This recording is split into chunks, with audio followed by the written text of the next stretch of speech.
Hello everyone, कैसे हो आप सब लोग। मैं हूं आशीष और आप देख रहे हैं बायोलॉजी वाला। तो हमने फोटोसिंथेसिस वाले चैप्टर को कवर किया है और साथ ही साथ हमने बीच बीच में आपको जो वीडियो दी है वो है आपकी ट्रांसपोर्ट इन प्लांट की। तो बाकी जो फोटोसिंथेसिस की जो वीडियो है वो आपको मैं डिस्क्रिप्शन में डाल दूंगा नीचे, वहाँ से पढ़ लेना। पहले, दूसरा, तीसरा, चौथा पार्ट, 4 पार्ट उसके हैं। 5वां पार्ट ये लास्ट पार्ट मैं बना रहा हूँ आपको, और जिसमें हम थोड़ा सा रहता है कैम पाथवे और लिमिटिंग फैक्टर्स वाला पार्ट है, उसको हम पूरा कर लेंगे आज। छोटी सी वीडियो रहेगी। तो बाकी इसके बाद जो नेक्स्ट चैप्टर आएगा वो रेस्पिरेशन इन प्लांट्स आएगा। तो करते हैं वीडियो की शुरू, ज़्यादा टाइम नहीं लगाते हैं। तो ये है हमारी आज की बात। तो भैया देखो, क्या लिखा है कैम प्लांट। तो पहले आप जान लो कैम प्लांट क्या होते हैं। एक्चुअल में कैम प्लांट जो है, जैसे आपने C4 प्लांट पढ़े थे ना, तो C4 प्लांट में हमने ये देखा था कि यार C4 प्लांट में ना मतलब C4 साइकिल चलती है, और जिसमें मीजोफिल सेल और बंडल शीट सेल दोनों भाग लेती हैं, और CO2 आती है। CO2 आकर के जो है वो कहाँ फिक्स होती है, वो मीजोफिल सेल में पहले फिक्स होती है, फिर वो ऑक्जेलो एसिटिक एसिड बनाती है। फिर ऑक्जेलो एसिटिक एसिड आपका मैलिक एसिड में कन्वर्ट होता है, फिर वो ट्रांसफर होता है बंडल शीट सेल में, वहाँ जा करके वो CO2 रिलीज करता है। तो यही चीज़ फिर वहाँ कैल्विन साइकिल चलती है बंडल शीट सेल में। तो यहाँ कैम प्लांट वो होते हैं जिनमें स्टोमेटा आप समझो रात को खुलते हैं। तो यार प्रॉब्लम की बात ये है कि लाइट तो दिन में आएगी, लाइट रिएक्शन दिन में चलेगी, ATP दिन में बनेंगे, NADPH2 दिन में बनेंगे, और रात को जो होगा वो कार्बन डाइऑक्साइड आएगी, तो फिक्सेशन ऑफ CO2 फिर रात को होगा। तो इसमें एक प्रॉब्लम की बात ये हो जाएगी कि कैसे चलेगा काम। तो यहाँ ये होता है कि जब स्टोमेटा रात को खुलते हैं जिन प्लांट में, तो उनमें क्या होता है, जो CO2 आई है बाहर से, उस CO2 को ना रात को फिक्स कर लेंगे, और फिक्स करके रख लेंगे, सेफ रख लेंगे। मान लो मैलिक एसिड बना लिया रात को, वैसे ही जैसे आपने C4 प्लांट में देखा था। फिर रात को मैलिक एसिड बना के रख लो, और रख के फिर सुबह सुबह मतलब दिन में क्या होगा, मैलिक एसिड वापस आएगा टूट करके, और वो जो कार्बन डाइऑक्साइड उसके अंदर है ना उसको रिलीज कर देगा, और फिर वो सब कुछ चलेगा, कैल्विन साइकिल चल जाएगी। समझ रहे हो। मतलब बात यह है कि दिन में स्टोमेटा बंद होने की जो प्रॉब्लम है ना CO2 की, उसको रात को CO2 को फिक्स करके मैलिक एसिड बना के रख लेंगे, और फिर दिन में उसको दे देंगे निकाल के, और फिर वो कैल्विन साइकिल चल जाएगी। तो ये एक और बात है। दूसरी बात है, यहाँ ना सेल जो है वो 2 सेल नहीं होती, जैसे वहाँ तो हमने पढ़ा था भाई बंडल शीट सेल होती है, मीजोफिल होती है। यहाँ सारा कार्यक्रम जो है वो मीजोफिल सेल में ही होता है, तो बंडल शीट की जरूरत नहीं होती। ये वाला सवाल भी यहाँ से क्रिएट होगा। तो अभी हम देखते हैं कैम पाथवे। जिसमें एक और बात है कि जो क्रैसुलेसी फैमिली, वहाँ जो उसके जो मेंबर्स होते हैं उनमें ये पाया जाता है, तो इसलिए इसका नाम जो है क्रैसुलेशन एसिड मेटाबॉलिज्म है। तो इसमें एक एसिडिक फेज, रात को जो है वो एसिडिक फेज होती है, रात को एसिड बन जाता है, दिन में एसिड टूट जाता है। यानी एसिडिफिकेशन रात को होता है, डी एसिडिफिकेशन दिन में होता है। ये भी सवाल इसमें बनेगा। तो करते हैं शुरू। यहाँ लिखा है क्रैसुलेशन एसिड मेटाबॉलिज्म पाथवे। तो यहाँ से सीधा सीधा सवाल बच्चों को जो एग्जाम्पल का क्वेश्चन आता है वो ये आएगा कि कुछ सकुलेंट प्लांट जैसे कि जिनमें रात को स्टोमेटा खुलते हैं, स्कोटो एक्टिव स्टोमेटा जिनमें होते हैं, तो रात को जो खुलते हैं उनमें, और दिन में बंद रहते हैं, उनमें क्रैंच एनाटॉमी में जो फिर क्या बोलते हैं, उनमें उनमें उनमें जिनमें जिनमें ऐसा होता है भी स्टोमेटा रात को खुलते हैं और दिन में जो है बंद रहते हैं, तो उनमें ये काम होता है। जैसे कि कैलेंचे, ये एग्जाम्पल बहुत पूछा जाता है। सीडम, ओपुंशिया, पाइनएप्पल। तो कई बार पता क्या होता है, पाइनएप्पल का जो सवाल है वो गलत हो जाता है। बच्चा जो है पाइनएप्पल को कैम नहीं मानता, बच्चे को लगता है भी क्या पाइनएप्पल तो C3 होगा।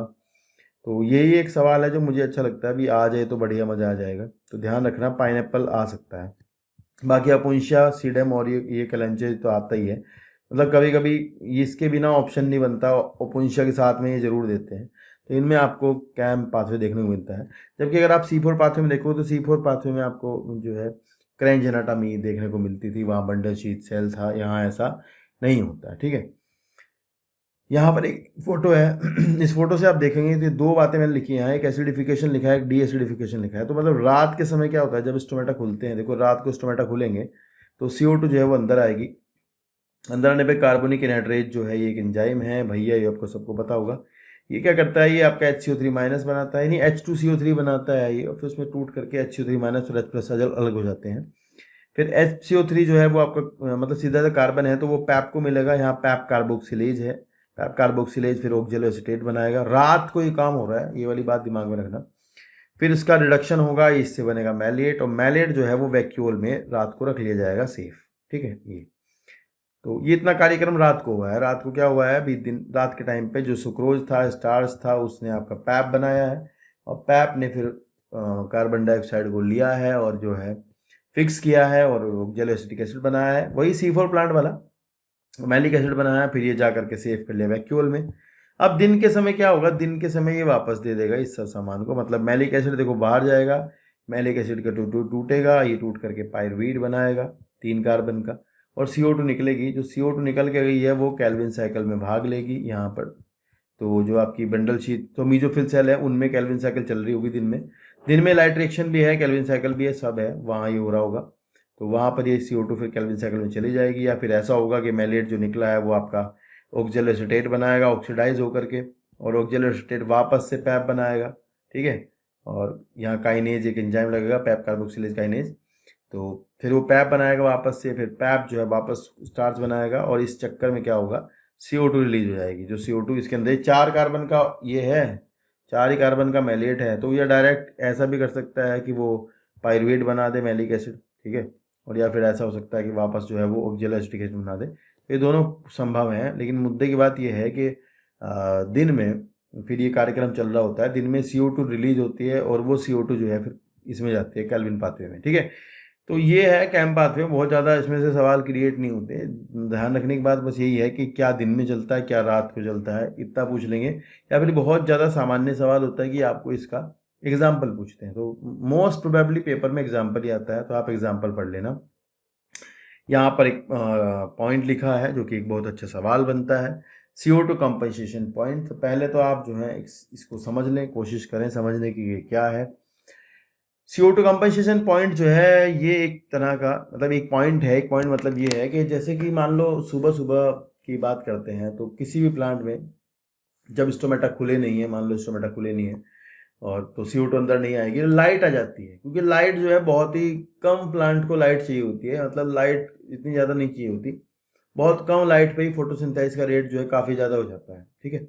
तो सुबह सुबह मान लो ऐसा होगा, एक टाइम ऐसा होता होगा जब स्टोमेटा खुले नहीं है, लाइट आ गई है, तो फोटोसिंथेसिस जो है शुरू हो जाएगी, लाइट रिएक्शन शुरू हो जाएगी, वो वाला काम शुरू हो जाएगा। तो ऐसे में फिर अंदर CO2 चाहिए होती है, तो अंदर क्या हो रहा होता है, सेल के अंदर रेस्पिरेशन तो चल ही रहा होता है, रेस्पिरेशन कभी नहीं रुकता।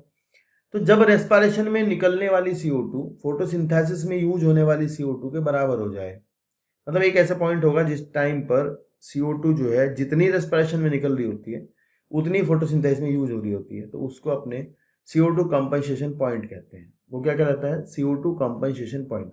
तो जितना ज़्यादा CO2 कंपनसेशन पॉइंट कम होता है, जिस CO2 की कंसंट्रेशन पर कम से कम CO2 की कंसंट्रेशन पर अगर CO2 कंपनसेशन पॉइंट आ रहा है, तो पौधा जो है बहुत ज़्यादा अच्छा है, पौधा जो है वो कार्बन फिक्सेशन के लिए बहुत ज़्यादा अच्छा है, मतलब उसके वो ज़्यादा कार्बन फिक्स करेगा। तो जितना ज़्यादा CO2 कंपनसेशन पॉइंट कम होगा, मतलब वो CO2 कंसंट्रेशन जिस पर ऐसा हो रहा होगा, तो जितनी कम होगी, जितनी कम पे ऐसा हो जाएगा, तो उतना ज़्यादा बेटर प्लांट होगा। तो इसके अकॉर्डिंग 3 तरह के जो प्लांट हैं, C3, C4, कैम, तो उनमें अलग अलग आपकी CO2 कंपनसेशन पॉइंट पाया जाता है। इसी तरह से लाइट कंपनसेशन पॉइंट भी होता है, मतलब जिस पॉइंट पर ऐसा हो रहा होता है CO2 और CO2 इक्वल हो रही होती है, तो उस टाइम पर जो लाइट की कंसंट्रेशन है उसको भी अपने क्या कहते हैं, लाइट कंपनसेशन पॉइंट कहते हैं। तो यहाँ पर आपको जो सवाल क्रिएट होगा वो ध्यान रखना, ये वैल्यू लर्न करनी है आपको यहाँ से कि C3 प्लांट में देखो, C3 प्लांट में 25 से 100 ppm और 0 to 10 ppm जो है C4 में, 0 to 5 कैम में। तो मतलब बढ़िया प्लांट जो है वो कैम है, उससे ठीक बढ़िया जाता C4 है, और ये बेकार है, ठीक है, मतलब बेकार इन द सेंस के कार्बन फिक्स करने के मामले में बेकार है, क्योंकि ये जो है लेट करते हैं, ज़्यादा कंसंट्रेशन CO2 की चाहिए होती है, तब जा करके इनमें काम जो है शुरू होता है। मतलब अगर मैं ये कहूँ कि ये ग्राफ है ऐसे ही, और ये ऐसे खींच लेता हूँ मान लो मैं कुछ, तो ये जो पॉइंट है बनाया मैंने, ये है CO2 कंपनसेशन पॉइंट, और इसके पीछे अगर आप जाओगे, मान लो इसके पीछे आप जा रहे हो यहाँ पर, तो यहाँ फोटोसिंथेसिस कम होगी और रेस्पिरेशन ज़्यादा होगा, यहाँ पर फोटोसिंथेसिस रेस्पिरेशन इक्वल हो रहा होगा, और इसके बाद जो है फोटोसिंथेसिस ज़्यादा होगी, रेस्पिरेशन कम होगा। तो इनका रेशो जो है यहाँ यहाँ 1 आ रहा होगा, यहाँ ज़्यादा आ रहा होगा, कम आ रहा होगा। तो ये पॉइंट है ना, इससे पीछे जगह जाओगे इधर की तरफ, तो ये फोटोसिंथेसिस कम हो जाएगी, रेस्पिरेशन ज़्यादा हो जाएगा। तो ये पॉइंट जो है इनमें जल्दी आ जाता है, मतलब कम कंसंट्रेशन ऑफ CO2 पे आता है, लेकिन C3 प्लांट में देर में आता है। तो C3 प्लांट जो है थोड़ा इस मामले में कमज़ोर हुए, मतलब वो कम CO2, ज़्यादा ही CO2 चाहिए होती है, तब वो मामला फिक्स करना शुरू करते हैं अच्छे से, मतलब रेट उसका ज़्यादा हो जाता है रेस्पिरेशन से, ठीक है, ये वाली बात ध्यान रखना। ओके, नेक्स्ट है फैक्टर्स अफेक्टिंग द फोटोसिंथेसिस। तो उसमें लिखा है कि इंटरनल फैक्टर्स जैसे कि number of chloroplast, size, age, orientation of leaves, mesophyll cells, chloroplast की अमाउंट, ये सब चीज़ें जो है प्रभाव डालती हैं, ये सबको पता है। वाटर भी डालता है, लाइट भी डालती है, CO2 डालती है, टेम्परेचर डालती है, O2 डालती है। तो हमें यहाँ देखना है कि कौन ज़्यादा डालता है। भाई सबसे इंपॉर्टेंट फैक्टर CO2 है, ठीक है। लाइट भी ठीक ठाक है, लाइट तो होती है इतनी। टेम्परेचर भी डिपेंड करता है, टेम्परेचर के लिए तो प्लांट जो है वो कर जाते हैं, अडेप्ट कर जाते हैं, ठीक है। तो मेन जो है वो CO2 है। लाइट हमेशा इतनी होती है कि फोटोसिंथेसिस हो जाए। तो चलिए आगे देखते हैं। नेक्स्ट है ब्लैकमैन्स लॉ ऑफ लिमिटिंग फैक्टर। तो यहाँ इसका मतलब आप समझ लीजिए, छोटा सी बात क्या है कि यार देखो, जैसे मान लो कोई रिएक्शन हो रही होती है, तो उस रिएक्शन में अगर एक से ज़्यादा 5 4 6 चीज़ें काम आ रही होती हैं, तो सबसे इम्पोर्टेंट बात यह है कि उस रिएक्शन में किसी पर्टिकुलर टाइम पर जो सबसे कम अमाउंट में होता है, जो भी उसका फैक्टर सबसे कम अमाउंट में होगा, वो उस रिएक्शन को कंट्रोल कर रहा होगा। जो फैक्टर सबसे कम होगा वो रिएक्शन को कंट्रोल कर रहा होगा। जैसे मान लो हम यहाँ पढ़ेंगे, मान लो CO2 चाहिए, लाइट चाहिए, वाटर चाहिए, सब चाहिए, और मान लो एटमोसफियर में लाइट वाइट सब ठीक है और CO2 कम है, तो इस टाइम पर क्या होगा कि CO2 बढ़ाने पर रेट बढ़ेगा, क्योंकि CO2 सबसे कम है। तो जो फैक्टर सबसे कम मात्रा में पाया जाता है वही रेट कंट्रोल कर रहा होता है, उसको बढ़ाने से रेट बढ़ेगा। फिर एक टाइम पर ऐसा होगा कि CO2 मान लो पूरी हो जाती है, फिर लाइट कम हो जाएगी, फिर लाइट लिमिटिंग फैक्टर हो जाएगा, ऐसा है। तो वाटर जो है वो रेयरली लिमिटिंग फैक्टर होता है, डायरेक्टली फोटोसिंथेसिस में वाटर लिमिटिंग फैक्टर नहीं हो पाता, और लाइट भी भाई इतनी हो ही जाती है कि फोटोसिंथेसिस चलती रहे। तो CO2 का ही है थोड़ा बहुत जो बात है, बाकी पढ़ने में सब आते हैं। तो यहाँ लिखा है when a chemical process is affected by more than one factor, the rate is determined by the factor present it's minimal value. तो सबसे कम मात्रा में जो फैक्टर होता है वो रेट को कंट्रोल कर रहा होता है, ठीक है, जैसे मैंने आपको समझाया है। तो सबसे पहला फैक्टर हमारा लाइट है, लाइट की इंटेंसिटी, लाइट की क्वालिटी, ड्यूरेशन, ये सब तीनों चीज़ें अलग अलग होती हैं। इंटेंसिटी अलग मसला है, और क्वालिटी एक अलग मसला है, और ड्यूरेशन अलग मसला है। कितनी देर लाइट दी, कितनी कम लाइट दी, वो एक अलग बात है। तो अगर हम यहाँ देखें कि लाइट के रिस्पेक्ट में इस ग्राफ को समझने की कोशिश करते हैं यहाँ पर, कि भाई मान लो ये तो कॉम्पनसेशन पॉइंट है, कि इस पॉइंट से ज़्यादा आगे चलोगे तो फिर फोटोसिंथेसिस का रेट बढ़ रहा होगा, रेस्पिरेशन कम हो रहा होगा, इससे पीछे जाओगे तो रेस्पिरेशन थोड़ा ज़्यादा होगा, पी कम होगा, और आगे चलने पर फोटोसिंथेसिस का रेट बढ़ता बढ़ता रहेगा। और यहाँ मान लो इस पॉइंट पर पहुँच जाएँ अगर हम यहाँ पर, तो यहाँ क्या हो रहा है कि फिर एक पॉइंट पर पहुँच करके आप लाइट की इंटेंसिटी बढ़ाते रहो। भाई मान लो आप लाइट की इंटेंसिटी बढ़ा रहे हो, तो इससे ज़्यादा फर्क नहीं पड़ने वाला है, क्योंकि अब जो है वो मैक्सिमम पहुँच गया है। ये लाइट सेचुरेशन पॉइंट है, मैक्सिमम सेचुरेशन पॉइंट है। इस पर जा करके क्या हुआ कि लाइट अब कितनी बढ़ाओ कोई चक्कर नहीं है, अब आपको कुछ और दिक्कत हो गई, लिमिटिंग अब कोई और हो गया है, क्योंकि लाइट लिमिटिंग अब नहीं रही है, ठीक है। तो इसके बाद रेट जो है कांस्टेंट हो जाएगा, ये वाली बात आप ध्यान रखना। इस पॉइंट पर कोई और लिमिटिंग में चला गया है, लाइट लिमिटिंग नहीं रही है, ठीक है। चलिए यहाँ एक पॉइंट लिखे हुए हैं कुछ, यहाँ लिखा है saturation point occurs at this and 10% of full sunlight cause saturation. तो ये एक पॉइंट आप ध्यान रखना। तो फुल सनलाइट का जो 10% होता है वो सेचुरेशन ले आता है। हाँ एक बात है, जो शेडी प्लांट होते हैं, जो कैनोपी में होते हैं, जो बड़े पेड़ों के नीचे होते हैं, उनके लिए तो लाइट लिमिटिंग फैक्टर हो सकता है, लेकिन जहाँ जंगल वंगल है, मतलब जो बाहर जिन पर लाइट लग रही है डायरेक्ट, उन्हें कोई चक्कर नहीं है। टोटल सनलाइट का 10% होता है, बहुत हो जाता है उनके लिए, ठीक है।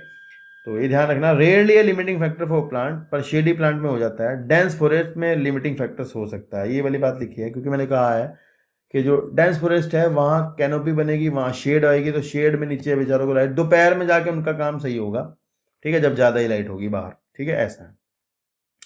क्या लिखा है, rate of photosynthesis decreases if light intensity further increase.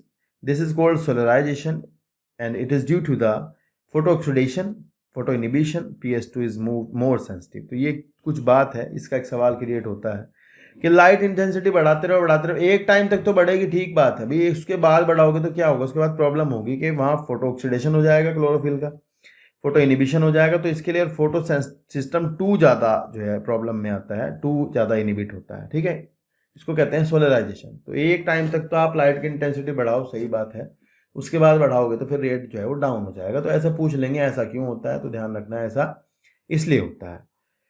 Next है CO2 मोस्ट लिमिटिंग फैक्टर। ऐसा सवाल आएगा कि मोस्ट लिमिटिंग फैक्टर बताइए, तो आपका आंसर होगा कि मोस्ट लिमिटिंग फैक्टर जो है वो CO2 है। नॉर्मल एटमॉस्फेयर में इतनी कंसंट्रेशन CO2 की चल रही है 0.36%, यानी 360 ppm।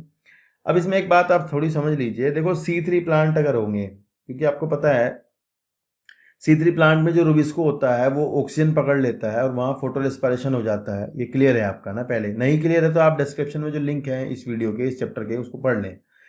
क्योंकि C3 प्लांट में फोटो रेस्पिरेशन होता है, वहाँ क्या होगा कि CO2 जो है कम हो रही होती है, O2 बढ़ रही होती है।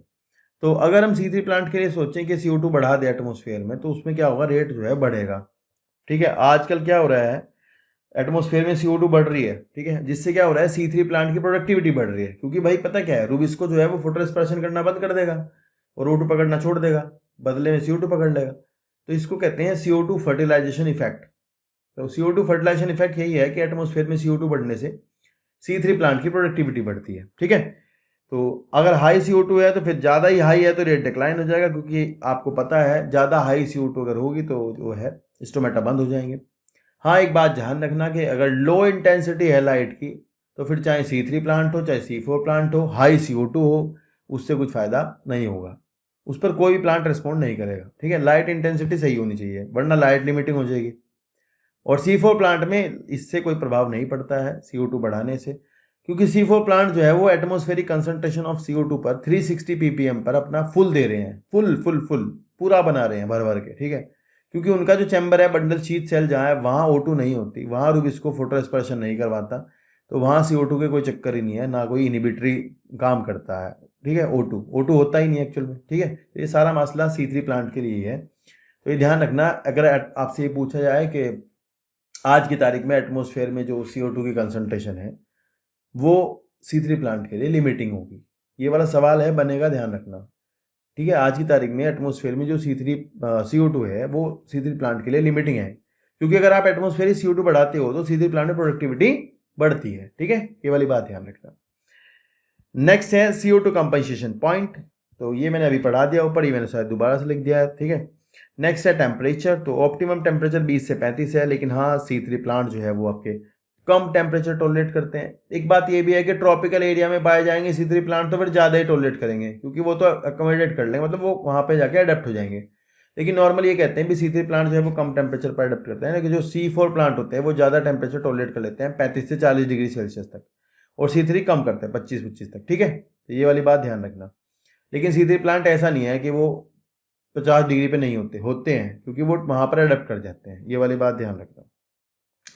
टेम्परेचर बढ़ने पर क्या होगा, क्योंकि पता है टेम्परेचर बढ़ने से ये होगा कि जो C3 साइकिल है वहाँ पर आपका एंजाइमेटिक मामला है सारा, तो C3 प्लांट में एंजाइम जो है वो टूटने लगेंगे, क्योंकि वो प्रोटीन्स होते हैं। तो जो टेम्परेचर है वो ज़्यादा प्रभाव जो है C3 साइकिल पर डालता है डायरेक्ट। ठीक है, लाइट रिएक्शन पर कम प्रभाव डालता है, ये वाली बात ध्यान रखना। नेक्स्ट है लाइकेन्स होते हैं कुछ जो कि माइनस पे भी आपका फोटोसिंथेसिस कर लेते हैं, ये वाला एक सवाल है, इसको आप नोट कर लेना। एक सवाल ये आता है कि ऑक्सीजन एक इनहिबिटर की तरह काम करता है, करता ही है, हाई CO2 होगी तो फोटो रेस्पिरेशन होगा। तो सवाल डायरेक्ट है, पूछा जाएगा कि वारबर्ग इनहिबिटर कौन है, तो आप बता दो कि वारबर्ग इनहिबिटर जो है वो आपका O2 होता है। O2 बढ़ने पर C3 प्लांट में फोटोसिंथेसिस का रेट डाउन हो जाता है और फोटो रेस्पिरेशन बढ़ जाता है। नेक्स्ट है वाटर, तो वाटर जो है वो रेयरली लिमिटिंग फैक्टर होता है, डायरेक्टली कभी भी वाटर प्लांट में फोटोसिंथेसिस में प्रभाव नहीं डालता। हाँ, एक बात है कि वाटर की कमी से प्रॉब्लम ये होती है कि जो स्टोमेटा है वो आपके बंद होने लगेंगे, टर्जिडिटी कम होने लगेगी, स्टोमेटा की टर्जिडिटी घट जाएगी। जैसे ही टर्जिडिटी घटेगी तो फिर प्रॉब्लम ये होगी कि भाई स्टोमेटा जो पत्ती जो है वो फोल्ड हो जाएगी, फोल्ड होने से ये होगा कि भाई वहाँ जो है सरफेस एरिया कम हो जाएगा, फिर स्टोमेटा बंद हो जाएंगे और अंदर वो जो है CO2 जाना बंद हो जाएगी। तो डायरेक्टली प्रभाव ना डाल करके इनडायरेक्टली प्रभाव डालता है कौन, ये क्या बोलते हैं इसको, वाटर। ठीक है, तो यहाँ हम चैप्टर को खत्म कर रहे हैं, जो भी कुछ रहा होगा थोड़ा बहुत आप कमेंट करके बता देना, बता दूंगा, लेकिन ये इतना बहुत है, सफिशियंट है। आप इसको पढ़ोगे आपका क्वेश्चन यहाँ से बन जाएगा, जरूर बनेगा। और बाकी आपको नेक्स्ट वीडियो जो मिलेगी वो रेस्पिरेशन वाले चैप्टर की मिलेगी। पूरा वीडियो पूरा चैप्टर पढ़ने के लिए डिस्क्रिप्शन में जो लिंक्स है वहाँ से जाके पढ़ सकते हैं। ठीक है, पीछे आपको प्लेलिस्ट में जाकर के मिल जाएगा कि कौन कौन सा चैप्टर हुआ है। तो एक प्लांट वाटर वाला हुआ है और एक ये हो गया है, इसके बाद रेस्पिरेशन चलेगा, फिर मिनरल वाला आएगा, फिर हार्मोन वाला आएगा, तो फिर प्लांट फिजियो खत्म हो जाएगी। ठीक है, तो बने रहें मेरे साथ, और आज के लिए इतना रहेगा। टेक केयर, बाय बाय, मिलते हैं नेक्स्ट वीडियो में।